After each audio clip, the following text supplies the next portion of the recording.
الحمد للہ وحدہ والصلاة والسلام علی من لا نبی بعدہ اما بعد فاعوذ باللہ من الشیطان الرجیم بسم اللہ الرحمن الرحیم کل من علیہا فان ویبقى وجه ربک ذو الجلال والإکرام وقال تعالی فما بكت السماوات والأرض وما كانوا منظرين صدق اللہ العظیم۔ محترم اور معزز سامعین کرام، پیارے بھائیو، جیسا کہ آپ حضرات جانتے ہوں گے، ایک ہفتے میں اللہ تبارک و تعالیٰ کے نیک بندوں میں سے اور ہمارے رہنماؤں کی اور حیثیت رکھنے والے دو عظیم ہستی ہم سے رخصت ہو گئے۔ ایک تو مظاہر العلوم سہارنپور کے شیخ الحدیث اور فضائل اعمال کے مصنف حضرت شیخ زکریا رحمۃ اللہ علیہ کے داماد حضرت مولانا سید عاقل صاحب رحمۃ اللہ علیہ، اور دوسرے مشہور شخصیت حضرت مولانا غلام مستانوی رحمۃ اللہ علیہ۔ ان کی زندگی کیا تھی؟ پہلی بات تو یاد رکھی جاوے کہ جب کسی کی کارگزاری سنائی جاتی ہے، کسی بھی انسان کس بڑے عالم ہو، مبلغ ہو، محدث ہو، مفسر ہو، ان کی سوانح لکھی جاتی ہے یا سنائی جاتی ہے تو اس کا ایک بہت بڑا مقصد یہ ہوتا ہے کہ ان کی زندگی کو ہمارے اندر اتارنے کی کوشش کی جائے، اور اسی نیت سے ہم آپ کے سامنے تذکرہ کرتے ہیں۔ پہلے تو شیخ عاقل صاحب رحمۃ اللہ علیہ کہ وہ بہت خاموش طبیعت انسان تھے، اسی لیے عام طور پر ان کو لوگ جانتے بھی نہیں ہیں، حالانکہ اس زمانے کے محدث جلیل تھے۔ اور آج جو بڑے بڑے محدثین میں جن کا شمار ہوتا ہے، وہ گویا ان کے سامنے استاد کی حیثیت رکھنے والے تھے، اور بڑی کتابیں لکھی، حدیث سے بڑا عشق تھا۔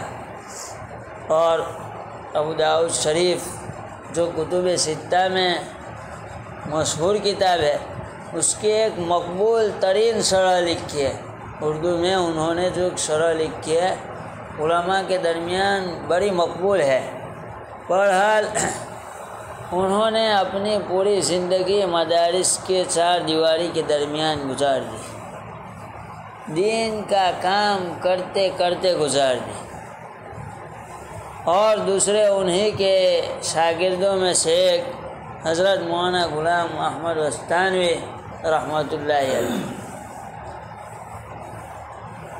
ان کی زندگی کا نچوڑ یہ ہے کہ جب وہ جوان تھے اس وقت تہجد کے پابند تھے، اور تہجد کے بعد آدھا پونا گھنٹہ صرف یہ دعا مانگتے تھے کہ اللہ مجھ سے دین کا کام لے لے۔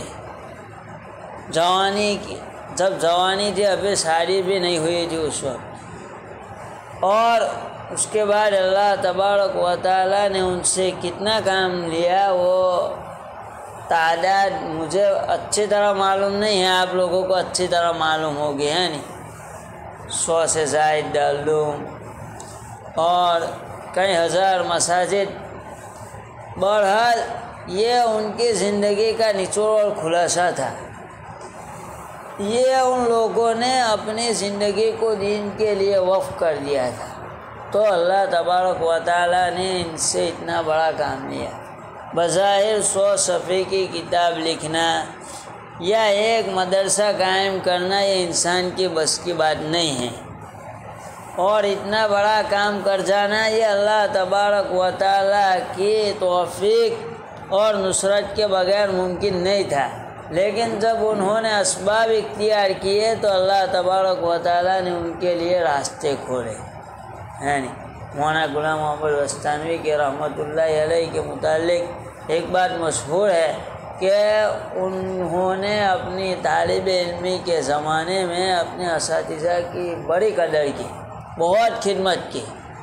اس سے ایک بات پتہ چلتی ہے کہ علماء کی قدردانی کرنے سے ہماری نسلوں میں دین آئے گا، اور علم آئے گا تبھی جا کر دوسری چیزیں ہیں۔ باقی علم کے بغیر عمل میں جان نہیں ہوتی ہے، اور عمل کے بغیر علم کسی کام کا نہیں ہے۔ بہرحال بات سے بھٹک رہے ہیں، تو ان دو ہستیوں نے اپنی زندگی دین کے لیے وقف کی، اور اللہ تبارک و تعالیٰ نے لوگوں کے دل میں ان کی کیسی محبت ڈالی۔ میں نے اپنی زندگی میں کبھی مولانا غلام وستانوی کو نہیں دیکھا، میں اپنی بات کرتا ہوں، کبھی نہیں دیکھا، کبھی ملاقات نہیں۔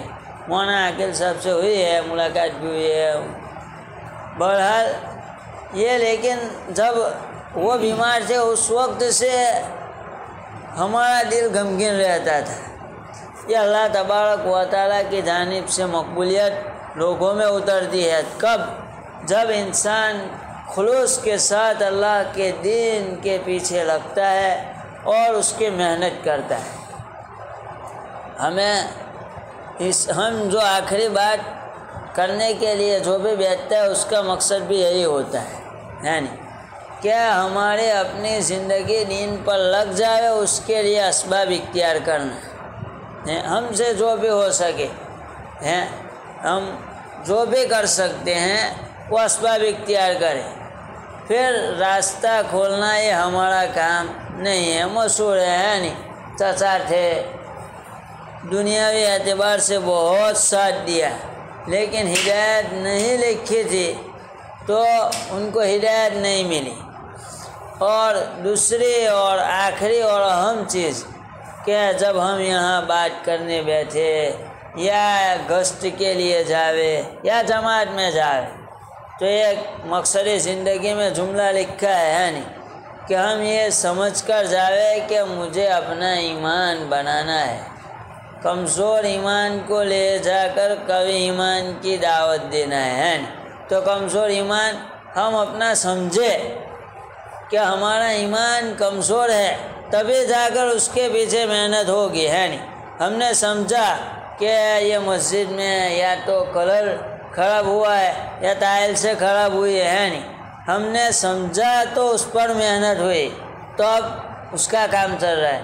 اگر ہم نہیں سمجھیں گے اور ہم یہ سمجھ لیں گے کہ میں تو بہت نیک انسان ہوں، 5 وقت کی نماز پڑھ لی، بہت ہو گیا، میرا ایمان تو مضبوط ہے، تو پھر ہم اپنے ایمان کے پیچھے محنت نہیں کر پائیں گے۔ اور اگر ہم کسی کو دعوت دیں گے، دین کی دعوت دیں گے، نماز کی یا ایمان کی یا روزے کی وغیرہ، تو سامنے والے پر اس کا اثر ہو نہ ہو ہماری زندگی پر ضرور ہوگا، اور اتنا ہوگا کہ ہم اتنے نیک بنیں گے کہ اگر ہمارا انتقال ہوا تو آسمان بھی روئے گا۔ اصل جو کہنے کا مقصد یہی تھا، میں نے جو آیت پڑھی کہ اگر انسان عمل کرتا ہے تو اور اللہ تبارک و تعالیٰ اس سے راضی ہوتا ہے تو آسمان بھی اس کے انتقال پر روتا ہے اور زمین بھی روتی ہے، اور اگر انسان کوئی ایسا عمل نہیں کرتا ہے اور زمین بھی اور اللہ تبارک و تعالیٰ بھی اس سے راضی نہیں ہوتا ہے تو زمین اور آسمان اس پر روتے نہیں ہیں۔ یہ جو آیت پڑھی اس کا ترجمہ کر دیتے ہیں کہ نہ اس پر آسمان رویا اور نہ زمین روئی اور نہ ان کو ڈھیل دی گئی، یہ بنی اسرائیل کے متعلق آیت نازل ہوئی ہے۔ نبی کریم صلی اللہ علیہ وسلم نے ایک حدیث میں فرمایا ہے، حافظ ابو یعلا حضرت انس رضی اللہ تعالیٰ عنہ کے حوالے سے روایت نقل کرتے ہیں کہ آسمان میں 2 دروازے ہوتے ہیں، ہر انسان کے 2 دروازے ہوتے ہیں، ایک سے اس کا رزق آتا ہے اور دوسرے دروازے سے اس کا عمل جاتا ہے، اور جب وہ بند ہو جاتا ہے یعنی کہ انسان کی موت ہو جاتی ہے تو وہ 2 دروازے روتے ہیں۔ تو یہ ہمارے سامنے ہے، یہ اللہ کے نیک بندے اسی لیے بنے کہ انہوں نے اپنے اندر ایک کڑن محسوس کی، امت کی فکر کی، اور اس کے ساتھ ساتھ اللہ سے ڈرنے والے بنے۔ یہ کام اگر ہم اپنی زندگی میں کریں گے تو کامیاب ہوں گے، ہے نہیں؟ اور یہ دنیاوی کامیابی کے لیے معمولی چیز ہے، پتہ نہیں زندگی تو بادشاہوں کی طرح گزاری، ہے نہیں؟ اسباب و وسائل تو نہیں تھے، لیکن جب انتقال ہوا تو بہت کم عرصہ رکھا گیا، پھر بھی لاکھوں کی تعداد، لاکھ سے زائد لوگ، میں نے سنا، صحیح ہو سکتا ہے غلط بھی ہو، ہے لاکھ سے زائد لوگ صرف نماز جنازہ پڑھنے کے لیے گئے۔ ذرا تصور کرو کتنے لوگ ہوں گے جو روئے ہوں گے ان کے انتقال پر۔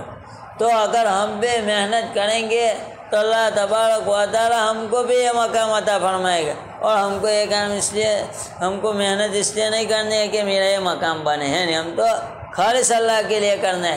بہرحال یہ آج ہم اپنے علاقے کے اعتبار سے بات کریں تو ہماری سوسائٹی کو بھی اس چیز کی ضرورت ہے کہ فکر کی جائے، جس طریقے سے ہو ترتیب بنائی جائے، یعنی بات لمبی ہو گئی ہو تو معافی چاہتے ہیں۔ اللہ تبارک و تعالی ہم سب کو عمل کی توفیق عطا فرمائے۔ وآخر دعوانا ان الحمدللہ رب العالمین۔